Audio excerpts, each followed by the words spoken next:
storytelling any eba chichi and koma emu the whole Kumasi MC. And see entertainment stories na de bia de ma o si de misi kan no na me kai go say o pese o bo wo djuma ho de ra e wo TETE MMOFRA online TV so a numbers no e wo screen so obetimi afa na oni achwechi nkomo ne e wo say ye bia ma wo so unya wo boto musika no TETE MMOFRA online TV e be ya ma ana obetimi afa number 0207170103 0207170130 kafra mumfa nchemi enti yanko ene ye stories a eye enije ho nsem no first one die eye abayiwa bi a odi ni video bi abetu social ni nua media so na ne nsem a wo ka nyina ne se ono akasa nim se onko baby ankasa o yisika so osore ye no onu ahwe ne phone so a sika be 12,000 him ekot se se ne akroma be fa aduane wo fam di nam wiem no onti ase enu hunti no o ye video e de betu social media so a what target MTN Ghana and Zion Felix na wo chreche ni nsemu ye nkonko he video no emra Ghana mit the hassie some dear MTN Ghana Mit the hassie, somebody has withdrawn 11,000, close to 12,000 from my mobile money account. What did I do? Nothing. Nobody has called me for any transaction ID. Nobody has called me for my mobile money PIN. So how come I called your office after seeing the transaction and they are telling me I should hold on for 15 working days? 15 working days saying, are we safe? I never said MTN Ghana. I called and the lady was even rude. 11,000, is it so soft to come by? Is it soft to come by MTN Ghana? Why? Every day fraud. I called your office and all they could tell me is I should wait for 15 working days. I never said we have to me say. And the people have cleared all my accounts. 11,000 citizens are there, Bonnie Ben and Nipa. MTN Ghana, please do something about it, I beg you. Some people's money, my money, I never send me. If you are I never send 12,000 Ghana citizens. MTN Ghana, I have screenshots here with transaction ID. So if I haven't approved anything, I haven't approved my mobile money, how come somebody can enter my mobile money and withdraw all my money from my account? MTN Ghana. If you are I never send this very hot Sunday afternoon. This hot Sunday afternoon, they withdrawn 11,100 and later withdrawn 220 cedis. And there we are, we Bonnie Ben and Nipa here. MTN Ghana, free to me. Dear MTN Ghana, with the hassie, somebody has withdrawn 11,000, close to 12,000 from my mobile money account. What did I do? Nothing. Nobody has called me for any transaction ID. Nobody has called me for my mobile money PIN. So how come I called your office after seeing the transaction and they are telling me I should hold on for 15 working days? 15 working days saying, are we safe? I never said MTN Ghana. I called and the lady was even rude. 11,000, is it so soft to come by? Is it soft to come by MTN Ghana? Why? Every day fraud. I called your office and all they could tell me is I should wait for 15 working days. I never said we have to me say. And the people have cleared all my accounts. 11,000 citizens are there, Bonnie Ben and Nipa here.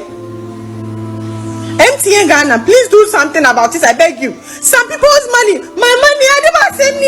If you are I never send 12,000 Ghana citizens. MTN Ghana. Enti when you are hosema buy way at the betu social ni nua media so. MTN,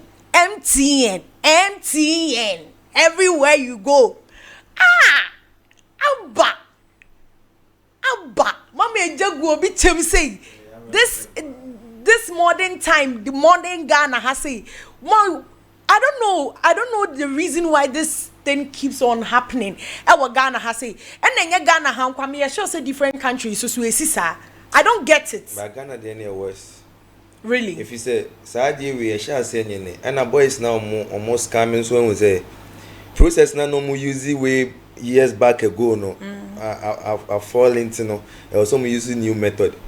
How can you say what's all of a sudden no be afraid or for also be body on the moment of a body na ye marshal I dem for now 2 years smart enough awi obi a woni briska ibedu koso ana koso MTN for me say boys now mo office wana na leak some information. If you say how come say nipa be hu udi ofe wano this am I talking to Emmanuel then nti wonu kwa yem meshe. And this one so she utie video ni ya lady ne say enye se onya message bi se omoni pin na ni sika no onyiska ni ohun ya ne say sika ni sika at 12,000 ate free na account him. That means say enye se message ne krampo buy na ohun se message bi aba na eno krampo di anka si di osika sa otimi say or a very smart lady and ko money pin she. Oh, metimi aka say message buy baby or no on pesa mon for beka say like or too dumb say nti wo no ti wono. She said so evidence like message the beba if it's obi ntimi news came from brown bopin. Well, another message the ebeba obi ntimi news ka every account mu without say obeba opin ashim. But you never pay transaction aye adwuma. But in the video no lady ne siane ono wa mo pin bia when one is scanner. Of which so evidence wo hono mo kire siane ampa 12,000 on evidence of one say a transaction and transaction so wo ye no na camera bia mo ba bia say when see ni see na see ni see roughly ye be send no message say bo pin shim. Inte hono anye smart na okobo a me nko bi di me last week ya obi di me me hwem komo no ba bi ofri ba na Sunday na wo yenya go baby kwendi no best ka me like Sunday we agede you know me say masa me fam ba ha meti kumasi o kumasi ni na ne kasa no na onim sasa nkrofo nso mama ya yeah di be di watem me di music na ba be wi am no so di me ho atem e be you ma me line na ma o phone so pass na ya ngekọ like it was MTN for you careful if someone sell business no and boys no small young boys no mo your service na o mo ye we office on no mo show mo ye o mo na leak information no if you say e be dey na obi etime hu amount that me account yes ni no mo check you o mo check enti o mo say akwe 10,000 is o skebetime e dey try hard there ebe no me amount that me sike me nko na we say me hu mo say is super convenient why is super about this then is super ne kwa mo dia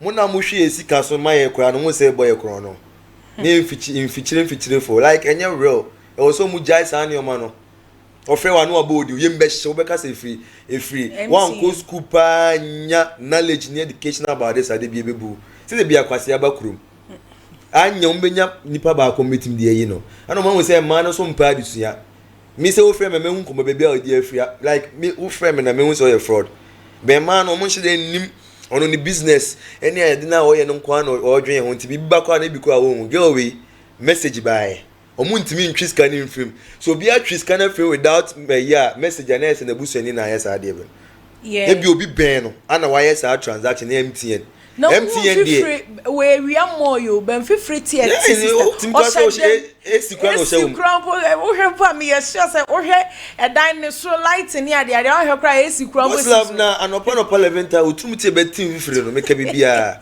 u gina opa na o trum tim free na pepa na o tim free me say asem we ba be kabat me hu si de me sin ka asem ni sin fa like me ankasa me younger sister and now uncle be friend say omo person komo ye ni bisa na me nua ne che na me nua ne sha se like or tele wo wa ba ku gina so hu so convince me nua na o fi o say on fa ne saka ne twa ba hwian me omo di be me several times na me auntie sa na me sa Sunday no omo fa me auntie one Sunday ewia ya pon so ye be people for edi no be wo be po bia 25k na djuma be na ye ma me na me ka so don to ne bo no ye entertain wo mo timia we no emia me sha like no she me before na beje phone no and to drug ba pass body ma don bote na kufa doje na o hwe nkomo na midi na be ma na be so we jimi power tan so we jimi like how to be honest o manu e ja some of phone they say omo say the man e business no omo wom girls omo do omo ye nti wo no unye well educated ye de be do de bia. If it's out of our voice, oba ka say the so real. Sometimes granny boy educated sister is in the ozika say wa ko school kakra. Adeni o ye de bedi we ye wa. Ana di we de bedi wa when the breeze kind of the bedu. na nka woni obi a wa buchini afro sister ni o London me na mo na me say obi bi o London enye sika ni bra obi bi o London na okose ni niska yes like ade we mu ni say na bi ni bre o to ani I say MTN for a promotion na me use MTN almost 10 years minim so mo promotion anti ye share o na man ne hu say oye customer paint no ye be send wa chede bi na code we ba abo enti wa adwena maso a ebediu sa die we se wa adwena maso a ebediu no wani briska we ye money conscious ka bia pese odi bia ye de bediu de bia me won kofo bia ye de edidi o ma so ma komano to me anti say first time edidi no enu pa konso fra bochi na eba no wabeka nkoko na police a chine ska won $100 e de na eto di trim wa ye oba idie na me enu aka kire me no ase de meku agumani sei na me sinto ase ni ska na ma no no so yes no see can ask police ni nekuraje na me see we timi kofa go slap so nye ne hu say police ni no and police for your voice ho no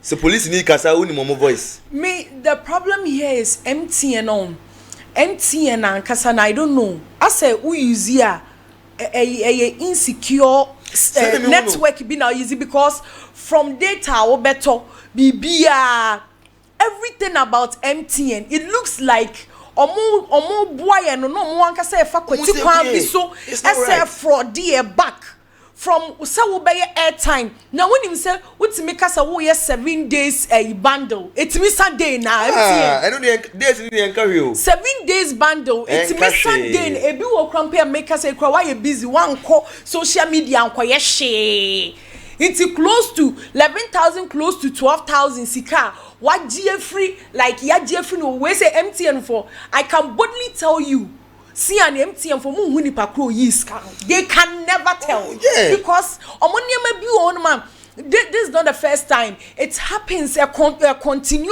koso of which they can never trace that particular person or you that 11,000 close to 12,000 Ghana cedis from that lady no busa say what busa say me first question no dey no munya information utimi frame me bo me din nipa kono te okra like onim amount that account ni mo onim say asuma say akolo 12,000 and yen 25k e dey no mu hu enya mo office ho na e no bi hu say ye frɛ wasimasi na sika say na that account ye be frɔ ne ya sa o ma sa bon kura ka ho and this is the time payment received no what the hell kind of sentences na cramping and this is the time MTN for some more for workers MTN for workers omo make sure see ane omo workers ni be training omo very well omo making such a good investigation about them na mo show mo niam bi ye because me even just normal banks here wo ya hase ya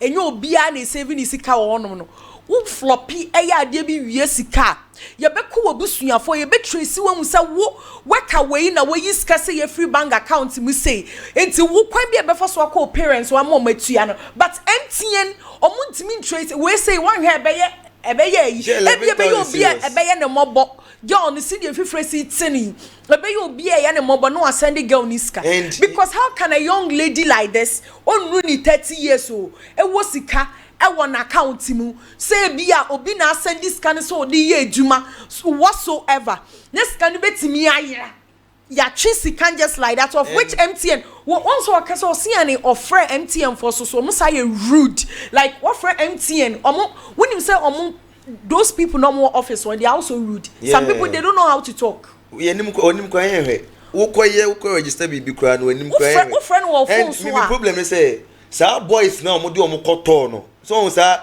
omo ton data band ne sa chip sa omo na yes adwuma no omo na de obi ba be ma kona ma wia so na se wuntua ne kai ya omo kro no obebo if it's a band e ni na sa ba mo ho and they said they will come me 10 grams me for 2 days sure omo as a high sense e better say hu na yes I say better for and so I didn't na ba mo ho Until I say mo pen conform your world train or nim anything about communication, networking, be pia Ghana for na fabia be if say ntua kai.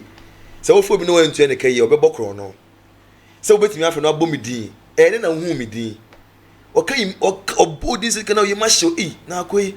Ene be of MTN. Like ma me no na mo ye me mobo. Me grandma say nka me men no and I say school from men na kade bia nko be say ni school phone onimu. To no so odi we buy ya no asum anko bit me akoyi ni say ne ringtone asa we dey say obi bese ase me line me contact ne so ba bia ye red e dey miss call nim like omo me trace numbers na ene de we obe kwase ya try na ma de omo show number no timu so ye kwase ya mpanyi enti enya wa like A2 very sad we show young lady ya o she esimu so hene mama so fifire ni turu kwa de jai yenya hu esi no but be ya sure and we are so more o de say fun kwa na bo ha o say fifire wetew na motu omni na chide jai ade we wonti 11,000 says can enye ne dia say enye ne dia say ne dwetire o de kofa ma twene kwa even like video no say e close to 12,000 it's 11,000 something like I was say mo ye bibi fa ho MTN is very wait yes say MTN be so na MTN see the osika say message be am man or tag like on the video no on TikTok no what tag I was say go say was yes MTN Ghana and as I message be am ba ma wa authorize o pin code message be am o na say hu nipa na atwiska no yeah so it could be two things either say fraud for na yes and so be obey no say girl on say message bia ma e menini na yen sa but say message by no person be kan kra me hu say onye wo educated na hu say obi wo person na message ba wo say to issue na some no kan o patch say ono no our evidence is a chasing and sika na free phone so it could be what you are saying say e be our ben no and na hu ni pin and wakoyi sika no and now say ABS say akronfon frosters no or ma for different way no God's love they can never do that without your pin and as a pin go be a secret pin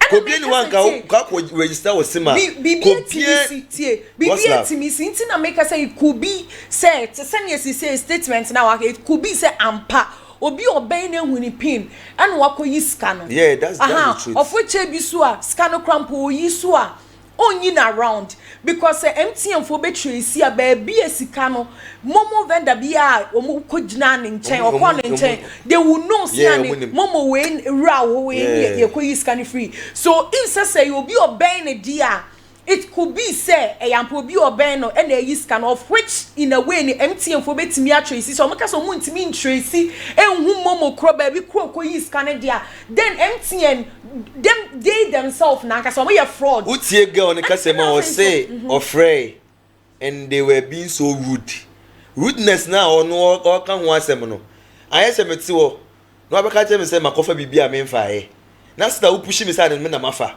I'll be rude we penyi kwa make say wanim rough if it's a dem na maye it is all for MTN wa checking na yi for the day ohun transaction bia obi afro so be fraud o na say ohun nipa also investigation here if it's a fraudsters no kra no omo yard na omo say no code omo yard be obi afro omo ya kronfo no kronfo no so obi ya kronfo ofro no say there e bia no achechi won say dem be so oboa so o ka say bibia na memi mum be say ni code bia ma o no abo pinashim so obo pinishim a ontimi nyi usika o no mum na ye kronfo ba memi hu ni say on se ne meme kana me hu ni say either say obi oben na yi anase MTN for na omo ye ejuma wo honom na ano ebi mu bi e na ayesa anase se on he me sisi de se kwonu si kono o ma upgrade o won hwe company de no mo si upgrade o mo hu si kono mbe ya hu pin o my boys na sia de me compare voice e it so bad no the complaints are too much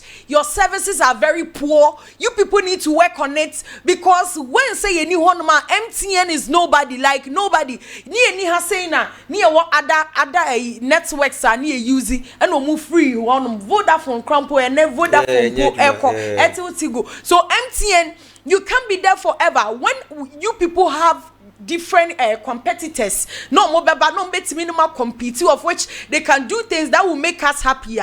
MTN I don't think people are going to use it because from data bundle to Momo everything is poor like everything is bad. Boss love me say omu change call Ghana 68 nkwasia network kwa o say ne higher 30 minutes asana take baako What are you people using the money that you people get from us? What are you using it for? Because when him said the numbers, people who are using the network, omu expand, omu kosra. Why then don't you have to do this kind of pillars so a network? And do you know one thing network about can be poor. Network can be poor. Now with data, MTN. This one is not everywhere you go. Your networks are very poor. Your services are very poor. Do you know one funny thing?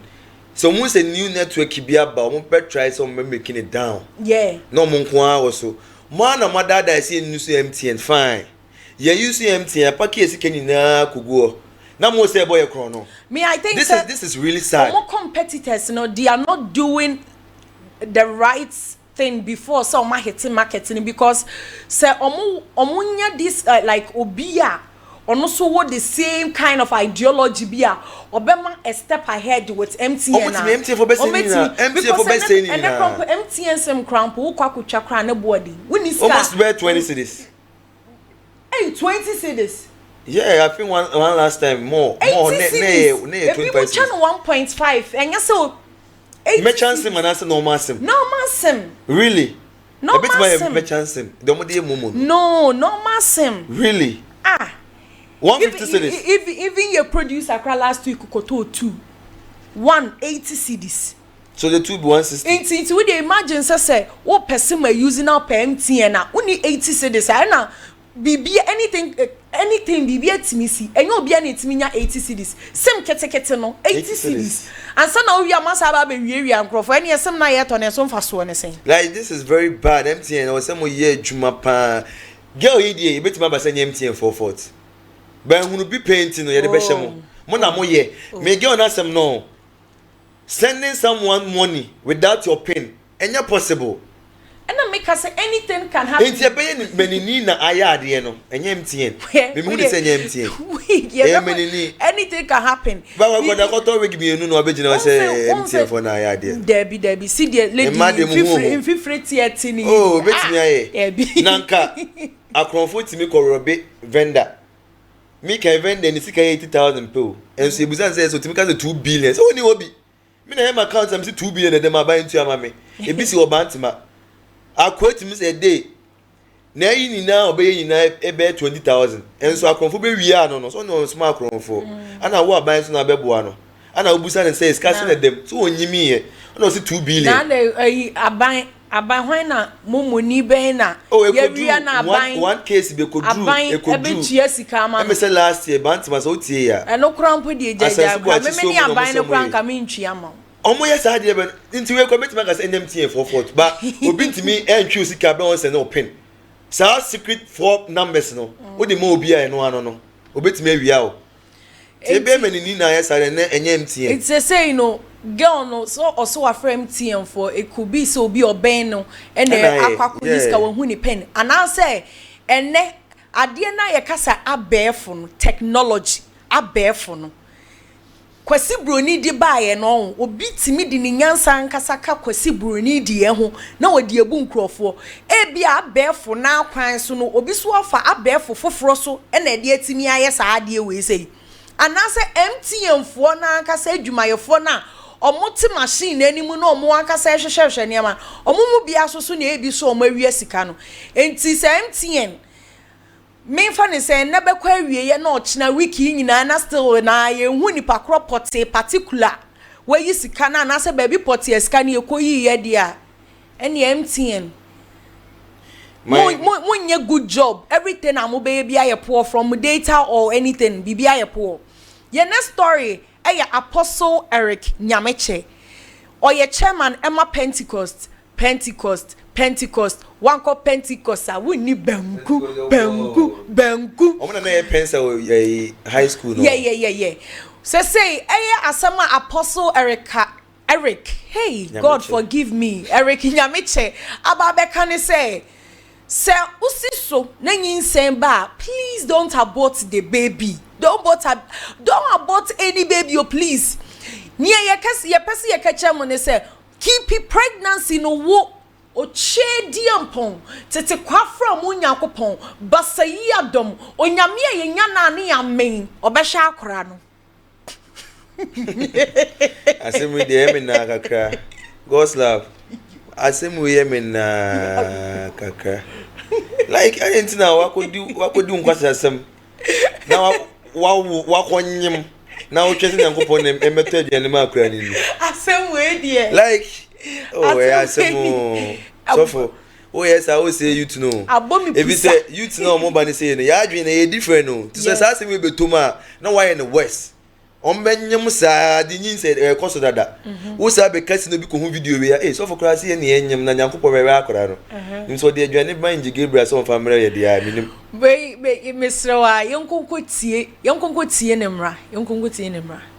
Baby. Hwe and wan kum oba. Once you conceive, you have conceived. Unya fefra, bomodin krem. Don't worry about what people will say. Men fi nipa benwe wo ho. When I gave birth to my sixth child. Bra me wo me ba otoso ensia no. Oh. I overheard two pastors gossiping about me. Me tese so funny bi wo di me hu concerning sekro. I was in a way better than I can Bible. You were asking this man, how can he read the Bible with all these children? And I'm making out 6. Yeah, look at me standing here. 6. I say, then the other said, even see when you have too many children like that, it will even disturbs your ministry. And I'm digging high. Hey, the big can say, Unyamofra bebrea, Emma was so good, and I said, what's my human crown? So here am I. I'm not saying that. Go 20, go 30. But I want to challenge you. The God that can take care of one will take care of the 10. Now don't kill your baby. Once you fall pregnant, don't worry about it. Don't do that which is an abominable act. So you can save money to build a house. Can you compare a house to a human being? Now what to me akrakreska e de sidan. So obetumi de wiase ajapade bia ato nipa ho. Stay safe. But if for any reason you fall pregnant, give birth. Bomodi adule mu na nso wan hwe na bribi e koma ofafura krem said de tie no. Also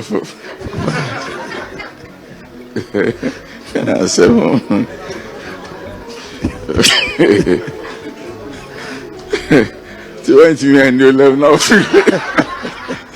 Who feeling ma sabra lenuma. Enti se say no. Nyame ena ehweba. MC udwen ho sen. Asem we okay. Nyame ugitum se nyame na ehweba. Nyame na ehweba e wo kwan bi so. Ne bambo be mana sorry ba anya so beto aduane amonadi. Ana Bible no to de bia a Christopher ye friend one Christopher no ye kan Bible na ye ntiase.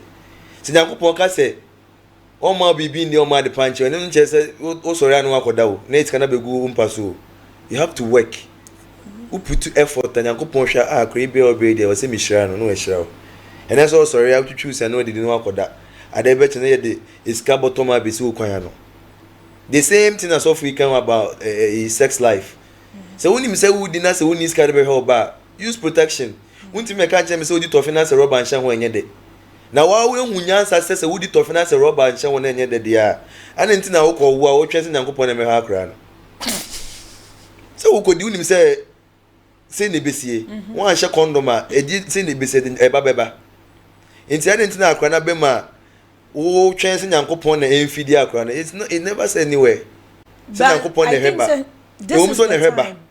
Or protect you from abe for ne nyoma bebre ho and only 90%. It is at 10% near wo. I was so page ma o ma Canadian di. Yes sister one show odo akra be wi ase kwana se wan na obebu hu atan. O ma oba oyemba e bebre wo wi ase a Yankopon bebu atan de ntia. Otine be bi no akofa na ba. Wakodu mpipra agro na sex kwanye mpipra agro. Wakodi mpema agro na wakofa aba.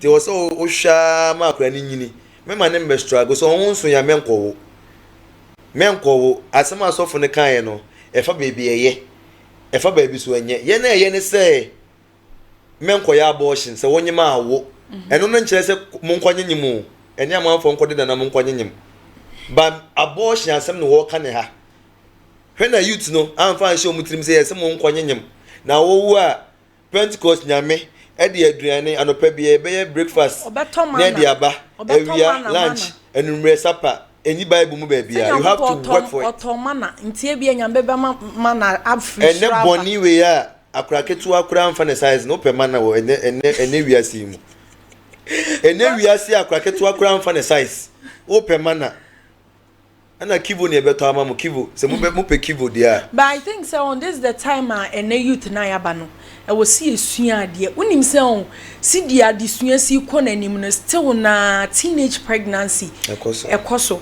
me se we oba no wasi so na won worry na you are into a relationship na yin sen aba I don't see say you're wrong but the situation no or that moment na me na mama hu say you're wrong because ebia wo ba no wonye adwuma yeah and bema woni ne wo onom so bema ni nyo obi a wo wutimi hu se on sheda ntene sa ontimi ntene sa wo de mu jimani abon ho ban that's what I think say ebe boy youth na wo se ya ka no kra na ekire omo but won say what's the dia sha say woni bema krampo e twempna on na say Mudom who all right, but some munina have this kind of education background about how se maba muntamu pimprimprim ya niema bi besi akwa relationship net me jina ma mutimi koware ya study sad ne hwe yeah that's true. Of which society nimpo be proud of it but sa akranya be mu a eya sometimes yes, no etimi ma odone krampo hwan wo oba ne krampo utimi overreact ma be ma ne so it think different way be ma relationship na emutete akranya baby nti ene se be co-parenting right yes we di bia ba na we di bia ba of which akra na mode ne ba wiase na affect no so sometimes I was say ye youth na ya ba na ye check ye ho personally see am I okay me you comfortable in life before answer na untimi nsha ho so to kra bodwese na wo be ko ho ade ne so wo be ko ho so why then don't you have to protect yourself? You need to protect yourself. We have many ways I would be protected and then my baby on my minimum period in put check it. Yeah. So where me free period. Yeah, it's very when you check here, you will contraceptives see be or honum. When you one pair no so be then see now see a professor Rabasha who enged Rabasha who enged the now bedi near the agumusama and member so soon. Yeah, sometimes no. And member so they should think about a man so. Kakra because when no oba wo hono ma no won so oba no ebi wo hono ma hu so you obi oye careless a wo so was so dream with future because akranya ba wo personally no when niam bibia be ya ha se nyame amoa ama wadwuma wo ye no ankosora na wo get best 1,000 Ghana cedis a eno akra kowo oba kokowo ne yi na fi wono de na ba akra ni se yafuni no ma ne ma me ni di no odi bio but akra ne ba you are going to feed the woman, feed the child as well.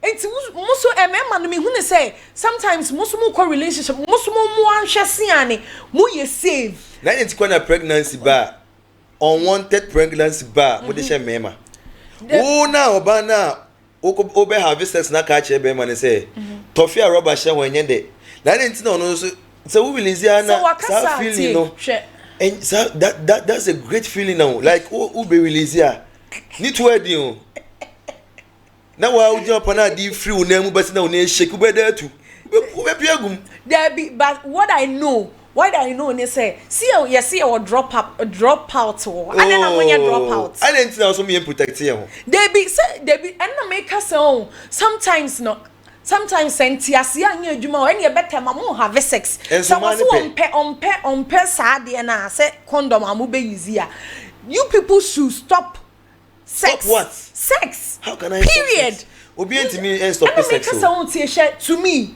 Se wo do oba on bema se be oba so ye di na wo na wo ye bema mo mema se mensha ase mfiri aware mo bema se o masculine energy starts when sa wase oba pe no oba ti ase wo na wo tumi wo ba na so in a way ya de kasa de ekasa kire ni sese enti so onim se wontimi nya drop out na wo so e wo se wo so analyze man say oh wajoa say na betimi aba o nyinsem ba wonim se mi sese say na mewo ne mewo kakra me de ma wo me de yese ma wo eni ntini se nyinsem ba mi ntimi nhwe wo san hwa akra wonim adwuma wonim say oba badwim ba bia nyansa woni ti mo pebrabo me ka say kroba ne krampo no oba na ne twemplan kwa na adwuma nye stable obi e mani bi won no na adwuma no ko ye bi na bia e be stable onye what ya say e na on nani nsan na form san man so oba bia nani da form bia wo agree emma working on their feeling ono say do see feeling at that moment no I don't know or shade ye nioma enti emma we are aware say emma protection. Why am me? Hey, now me 90% of ladies, women, 90% of women are more if you say or more pay protection. Me I made them home by to my ex be am need to London. You date for SHS. And one your first sex are near be have. Me nim dey me go for condom. I forget no ehu me say me de condom ba ne so no oje condom no to twene e be si na me hu condom e wo me dem o wa prapra dem wo gira ba yimpani ni na okọ London 5 years ni me hu condom no I don't just say me mpra me dem o e ye the time kra and she was like ah baby now the odwin say me wo yare ana and I'm say debi we a very nice lady who ni yare we a neat ba Yesusa nyi sembe ma be dey na adwene be afie ba condom no no adwene se bia memegye se odidi ne ho ana se ofefa mema o ba so ne kasa wo tiase enti ase ne kwa me brɛ na ba bi o tu condom ne twe kwa me hu na enti ase ne be adwuma ye kon ho 1 week na se wo so se ne to tiase wo ye se o ye o tiase ma ye wanye na bi manye ai na bi se ka manye miso ai na ko miso manye o ye manye usinya no what ase be 1 week debut me say to kwani see ye kon for 1 week that condom issue 5 years in Yugoslav e be sin na me hu condom mo me dem ho se ni fia be force be gina dem no mu so condom ni I don't know be ma sometimes mo no u betimi a share be man one night stand open a row o me dem o dey adwen kwa so dey for na say be man yare youth mo me sexual health hu hia ye oba won ware ne de men ko hawa men se wa ho de won so oba onim se wa won ware no a mo twempra keke oba no onim nyansa bia oni tirim aba ware men ha wo ho enko toto sisimu den ne kotekese aduro obejao my brother men ha wo ho obejao obe ono to ko ne be ma fufu di nkomo enti we na ko ha ohun akototo burukutu ne wa hwani aye it's not right be money mate crampo so was serious girlfriend so na obi di nkomo of which nkomo no de mo padwaman nkomo pa meme enti we ni nyina ne say wo ye bema wo mema sam sha ase wa bra wo no obenya se wa ware no nku an mo twempana na enti wo na wo so make decision especially so wonim se wo ware oba ne se wo ne nda saa keke yinsem ba yinse na nya ba wi o enya fe na mo de akwakotina shows so social shows so ni aba ke kan ye do pictures abeto mo monti asem na so for ne kan on kasa ma youth know he was talking about abortion. It's not good to abort a baby. So when you're ready say obewu a menkodi so when you're ready say obewu a menkonkodi twen na worry ansa no akwa akodi remember ko say mo yes settle ansa na me ba nti who say mo bi ntwen ko when was the last time you had sex sex there be 8 months ni say to kro ko ni me bia ebo he mo sere ho ana mu say udi bia chesa na refi bia to kro ni bo ebo mo sere ho ana what dey you me pacho it's ene ahani a story ni ABC to be honest and my enjoy show that kasa senka your producer my time my own JB my time come and me fefi MC mu pa me jine nsu na pie enti ene your story a ye kan efa eya baba wa bia o se obi eyi ni sika afi ni momo account o de ne asem ne na re hosem aba beto abefo ntentan fidie ne so a enya asem keto a ni e bisa sen about girl yeah okay so I'm coming emma ye hu sesese no ono no ankasa na onti ase 11,000 serious yes onti ase de nti MTN for etime ma ne basa e na afa so ye call apostle Eric Nyamekye asuye ya wo say ema ye nyiwu na nyame ene sheba. These are the stories I de ma wo ene ewie me pa MC. We omo experience be off late and shedan che. Omo experience about fraud no. Or say now them fit withdraw your money without your pin itself. Yes. So what I said is true. Yes, say be a girl on the bit my no credit. Yes. If you say na no mutimi esa na unni me pin. And na me ka no. And say adeni ye kasa abefo no. Abefo technology no. Ankasa na aba no omusua de se kwasi broni di nyansa aba na omusua no no ankasa fifi mu de ne de ka ho a ono so didi dwuma. And e betimi aba so omuso mu wada mu ho no ma so so timi yesa. Ye change new ye di new CEO no young girl ne ba so na sa de no so koso. There be ono ba da ben. Jano munyanu no ni ni post young lady munyanu no ni ni post obada ben a ono na ebe me speaker ye wiawia ne dada wona nka ye wunua ba ne di ni sisi anka wo mpeka wo data kra ka wo to mini problem say oh now ex ye adwuma MTN to be ka dia mo wo be careful ex what ma me ex bebre ex ye adwuma MTN ntina wo ye kasa ne ma one ma me ex fo bebre we dey na koye say delay ya shatawale force so on na twempenada hey me di ye the Goslav afum de biada me the entertainment stories and e bro na me tina konwa im so a me ni MC Omar Sterling the finest MC in Kumerica ono nko a na ye MC nanso onye ne wa yi ase na me kai go say so pese obo wadwuma ho dawura eye TETE MMOFRA online TV anu ntino fa number na ewo screen ne so no ana say ubetimi dial number ya na so ubetimi afa number ya me ba beboy number ni 020 717 0130 020 717 0130 makramo